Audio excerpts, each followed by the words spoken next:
সারাটা বছরে 12টা মাসের মধ্যে 3টে মাস হলো ভীষণ গুরুত্বপূর্ণ। 3টে মাস যেখানে ভগবত নাম জপ সেবা করলে ভগবান অল্পেতেই তুষ্ট হন। কার্তিক দামোদর মাস, বৈশাখ মাস আর এই মাঘ মাস। তো মাঘ মাসকে মাধব মাসও বলা হয়।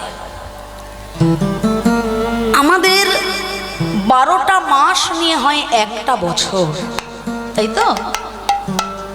ওদিকে আমাদের 6 মাসে হয় দেবতাদের এক দিন, আবার আমাদের 6 মাসে হয় দেবতাদের এক রাত।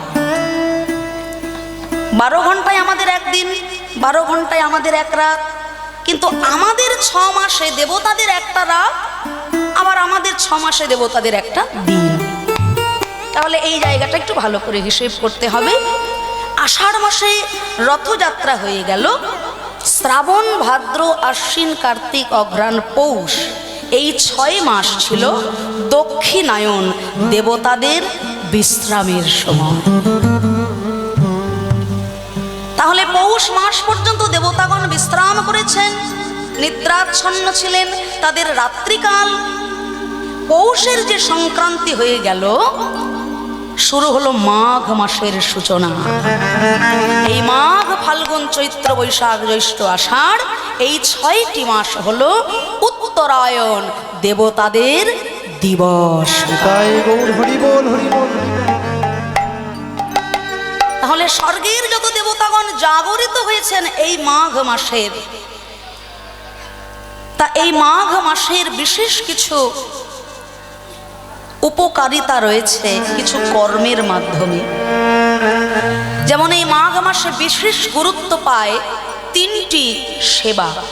সেই 3টি সেবা হলো প্রাতঃ স্নান। প্রথমেই পুণ্য অর্জনের প্রথমে এই মাঘ মাসে প্রাতঃ স্নান। পদ্মপুরাণ বলছে এই মাঘ মাসে যদি ভক্তিযুক্ত চিত্তে ঠিকঠাক নিয়ম বিধি মেনে প্রাতঃ স্নান করা যায়, যে ব্যক্তি স্নান করলেন শুদ্ধ চিত্তে, স্নান করার পর যখন তিনি গৃহের দিকে পদার্পণ করছেন, পদ্মপুরাণ বলছেন তার প্রত্যেকটি পদে পদে অশ্বমেধ যজ্ঞের সমান পুণ্য অর্জন। তাহলে এই সুযোগ কেউ ছাড়ে নাকি বারবার আসে? এটা হলো প্রথম নিয়ম। আর দ্বিতীয় কাজ হলো সারাটা বছরে 12 মাস আমরা তুলসী দেবীর অর্চনা করব, সেবা করব, কিন্তু এই মাঘ মাসে তুলসী দেবীর সেবা করলে আমাদের আরো বিশেষ কিছু পুণ্য অর্জন হয়। আমি একটা কথা না বলে পারি না, যতবারই আপনাদের এই মেদিনীপুর জেলায় আমি কীর্তন করতে আসি এই কথাটা বলতে বড় ইচ্ছা হয়।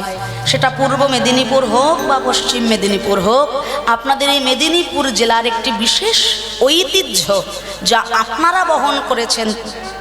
আমাদের কলকাতাবাসীর অনেক শিক্ষণীয় বিষয়। প্রত্যেকের গৃহের সম্মুখে বা গৃহের পাশে আর কিছু হোক বা না হোক একটি তুলসী মন্দির কিন্তু সুন্দর করে সাজানো থাকে, যাকে বলা হয় হরি মন্দির। প্রত্যেকটি সনাতনীদের এটি বিশেষ কর্তব্য। সকালবেলায় স্নান করে সূর্য দেবতাকে প্রণাম করে তুলসী দেবীকে জল অর্পণ, এই যে কত পুণ্য। তবে তুলসী দেবীকে যখন জল অর্পণ করব, স্নান করার পর আমার ভেজা বস্ত্রে কখনো তুলসী দেবীকে জল দিতে নাই। কেননা আপনার ওই ভেজা বস্ত্রের বা ভেজা কাপড়ের এক বিন্দু জল যদি তুলসী মহারানীর অঙ্গে লেগে যায়, 7 জন্ম নরক যন্ত্রণা সহ্য করতে হবে। আর তুলসী দেবীর উদ্দেশ্যে যে আপনি জল দিলেন, তুলসী দেবী কে? কৃষ্ণের প্রেয়সী, এই তো। 56 ভোগ 36 ব্যঞ্জনে বিনা তুলসী প্রভু एको নাহি মানে।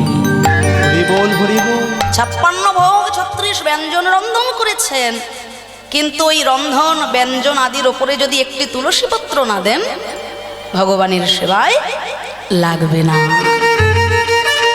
তুলসী তুলসী নারায়ণ, তুমি তুলসী বৃন্দাবন, তোমার শিরে দিলাম জল, অন্তিম কালে দিও স্থল। তুলসী দেবীর উদ্দেশ্যে যে আপনি জল দান করলেন, তার কাছে আপনি জানালেন যে হে তুলসী দেবী, তুমি তো কৃষ্ণের প্রেয়সী, আমার জন্য তুমি এইটুকু উপকার করো। এই জগৎ সংসারে যেদিন আর আমার আপন বলতে কেউ থাকবে না, আমার ভাই বন্ধু পুত্র পরিজন যেদিন সবাই আমার পর হয়ে যাবে, ভবলীলা সাঙ্গ করে আমার এই দেহটা শ্মশান ঘাটে পুড়ে এক মুষ্টি ছাই হয়ে যাবে, তুমি তোমার কৃষ্ণের কাছে সেই দিন একটু আমার কথা জানিয়ে রেখো, তিনি যেন নিজ গুণে কৃপা করে এই ভব সমুদ্র আমাকে পারাপার করে দেন। তুমি তো কৃষ্ণের প্রেয়সী, তাই আমার কথা তিনি শুনতেও পারেন, নাও শুনতে পারেন, কিন্তু আমার হয়ে তুমি যদি তার কাছে একটু জানিয়ে দাও, শেষের দিনে তিনি আমাকে চরণে আশ্রয় দেবেন। জলদান করলেন তুলসী মহারানীকে, সাক্ষী রইলেন কে? সাক্ষী রাখতে হবে তো। তুলসী দেবীকে যখন জল অর্পণ করছেন, 4 জনকে সাক্ষী রাখতে হবে বাবা। তিনি আপনার হয়ে সাক্ষী দেবেন সেই পরপারে, তার জন্য 4 জন থাকবে সাক্ষী। প্রথম যিনি সাক্ষী তিনি হলেন সূর্য নারায়ণ। প্রত্যেক সনাতনীর কর্তব্য প্রভাতে উঠে সূর্যদেবকে প্রণাম করা, তার উদ্দেশ্যে জলদান করা। সূর্যদেব যদি না থাকেন আমরা অক্সিজেন পাবো না, আলো পাবো না, ফসল উৎপন্ন হবে না, আমাদের জীবন চলবে না। তাহলে প্রথম সাক্ষী রইলেন সূর্যদেব, সূর্য নারায়ণ। তারপর যে পাত্রে আপনি জলদান করবেন, 2 হাতেই পাত্র এইভাবে ধরা যাবে না, তাম্র পাত্র হলে বেশি ভালো হয়।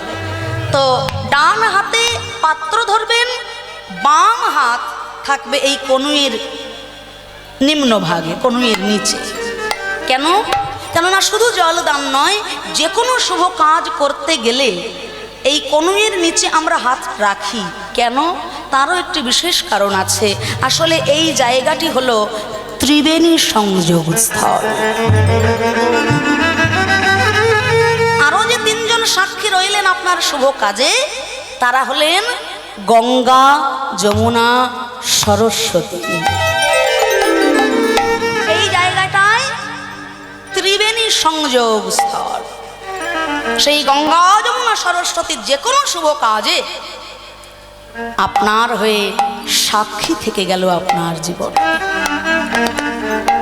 আর তৃতীয় সেবা এই মাঘ মাসে, সেটি হলো একটু হরি কথা, কৃষ্ণ কথা এবং ভক্ত সঙ্গ যত পারবে। এই মাসে যত বেশি হরি কথা সাধন করবেন, ভক্ত সঙ্গ করবেন, সাধু সঙ্গ করবেন, আপনার জন্য পরমার্থ অর্জন হয়ে গেল সেই শেষের দিনে পারাপারের তরে। তাই সত্যি আজ এই দিন আমাদের কাছে অত্যন্ত আনন্দপূর্ণ দিন। আমরা সবাই উপস্থিত হয়েছি হরি কথা, কৃষ্ণ কথা সাধন করতে। তা কীর্তন আমি একা গাইব না, আপনাদের সবাইকে গাইতে হবে আমার সঙ্গে। একটু করতালি দিয়ে আপনারা সবাই মিলে আমার সঙ্গে গাইবেন, হ্যাঁ? আর মায়েদের উদ্দেশ্যে বলবো, আমি যখন হরিবোল বলবো, মায়েরা একটু প্রাণ ভরে কি করতে হবে? এই তো, বাহ! তাই মাত্র 1 জন, সব মিলিয়ে 1 জন নাকি? এত মায়েরা রয়েছেন আর 1 জন উলুধ্বনি করলেন? আপনার উলুধ্বনি, হরিধ্বনি, শঙ্খধ্বনি যত দূর পর্যন্ত যাবে, তত দূরের সকল অমঙ্গল দূরীভূত হয়ে যাবে। তাই পাড়া থেকে, গ্রাম থেকে, সংসার থেকে, জীবন থেকে অমঙ্গলকে দূরীভূত করার জন্য সকলে মিলে প্রাণ ভরে উলুধ্বনি, হরিধ্বনি, শঙ্খধ্বনি, হরি হরি বলি। হাল বেশ বেশ সুন্দর, বাহ! नाम हरि का जपले बंदे, फिर पीछे पछताएगा। ओ नाम हरि का जप ले बंदे फिर पीछे पछताएगा। नाम हरि का जप ले बंदे फिर पीछे पछताएगा। ओ नाम हरि का जप ले बंदे फिर पीछे पछताएगा।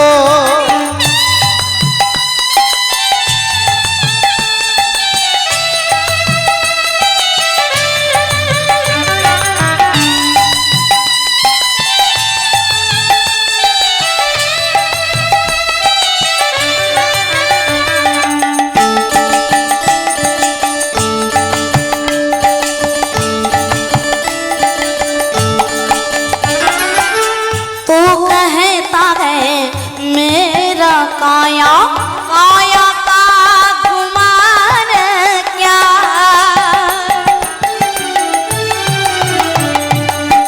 तू कहता है मेरा काया। এই দেহটা আমার, কত অহংকার তাই না? কত দামি দামি বস্ত্র দিয়ে, দামি দামি অলংকার দিয়ে, দামি দামি ক্রিম দিয়ে, সাবান দিয়ে এই দেহটাকে সাজিয়ে রেখেছি ভাই। কিন্তু তুমি কি জানো না, এত সুন্দর এই দেহটা থেকে ছোট্ট একটু প্রাণ বায়ু যেদিন চলে যাবে, তোমার আপন স্বজনেরাই তোমার এই দেহটাকে শ্মশান ঘাটে নিয়ে পুড়িয়ে এক মুষ্টি ছাই করে দেবে। তাই সময় থাকতে ডাকো রে মন, সময় থাকতে। तू कहता है मेरा काया काया का गुमान क्या, चांद सा सुंदर ये तन तेरा मिट्टी में मिल जाएगा। वहाँ से क्या तू लाया है बंदे, यहाँ से क्या ले जाएगा। नाम हरि हरि जप ले बंदे फिर पीछे पछताएगा। नाम हरि का जप ले बंदे फिर पीछे पछताएगा।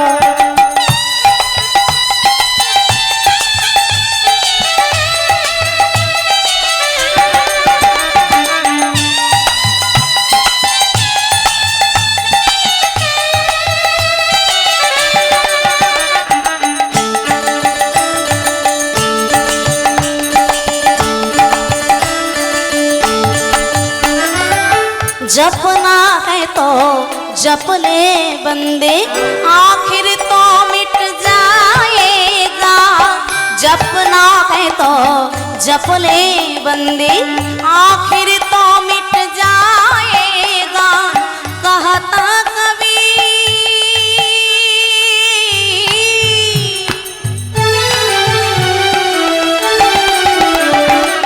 कहता कबीर सुनो भाई साधो, करनी का फल पाएगा। नाम हरि का हरि हरि बंदे फिर पीछे पछताएगा। नाम हरि का जप ले बंदे फिर पीछे पछताएगा।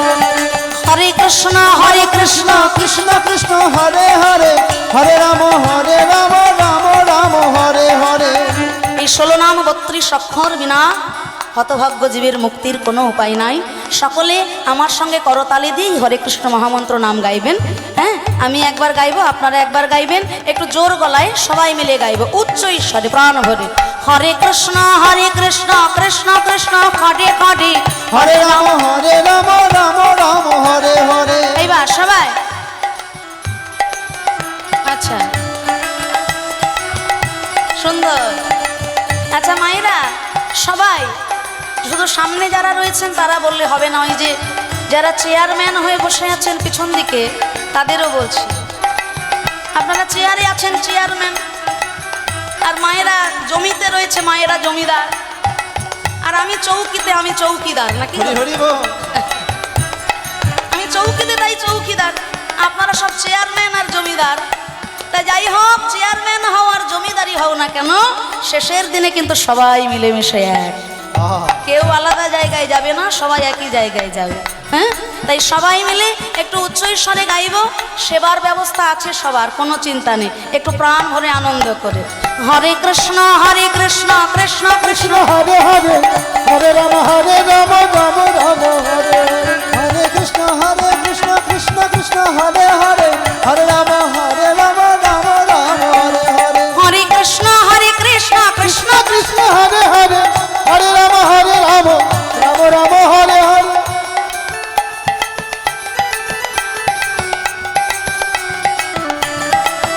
হরে কৃষ্ণ কৃষ্ণ হরে হরি হরি হরে হরে, হরে রাম রাম রাম হরে হরে, হরে কৃষ্ণ কৃষ্ণ কৃষ্ণ হরে হরে, হরে রাম রাম রাম হরে হরে। নব সংকীর্তনং যস্য সর্ব পাপ প্রণাশানং প্রণাম দুঃখ শানং ত্বং নমামি হরিং পর। হরি পর।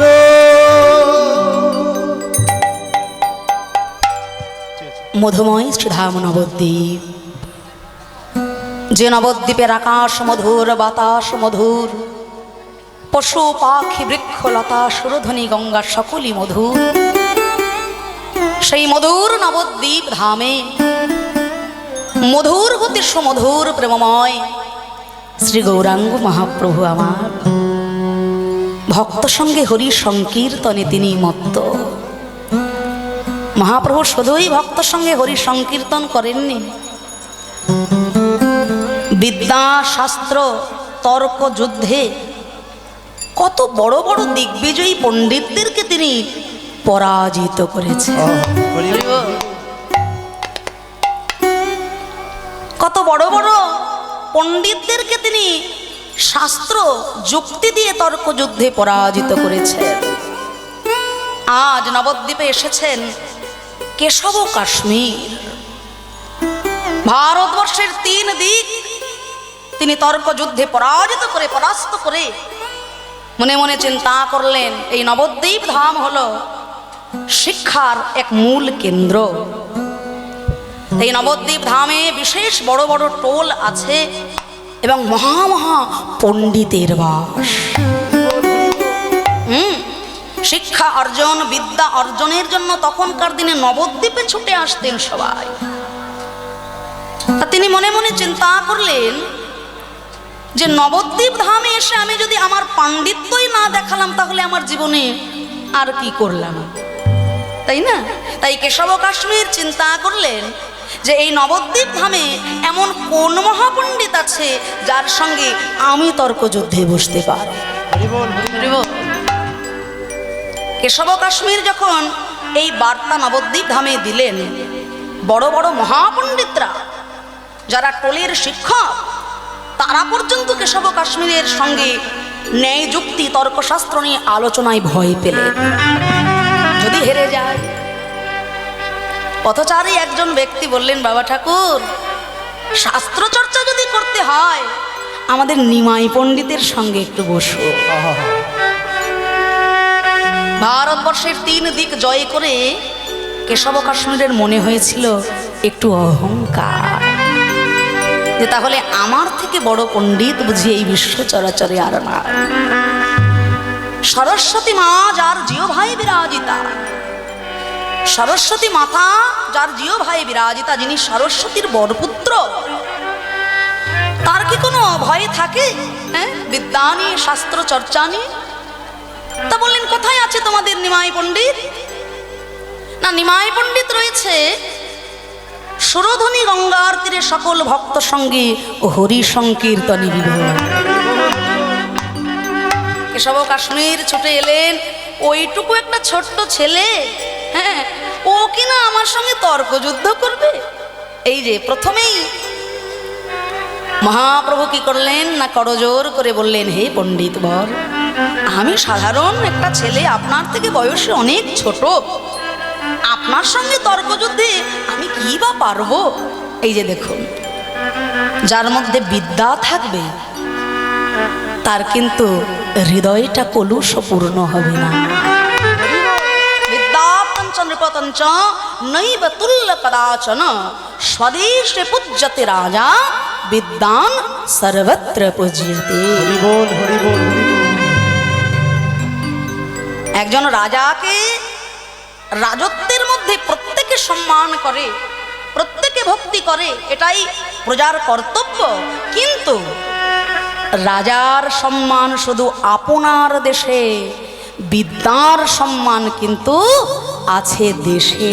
তাই হরি বল, হরি বল, হরি বল। হরি বল। রাজা শুধু নিজের রাজত্বে সম্মান পাবে, অন্য রাজত্বে গেলে সেই রাজত্বের যিনি রাজা তিনি বেশি সম্মান পাবেন।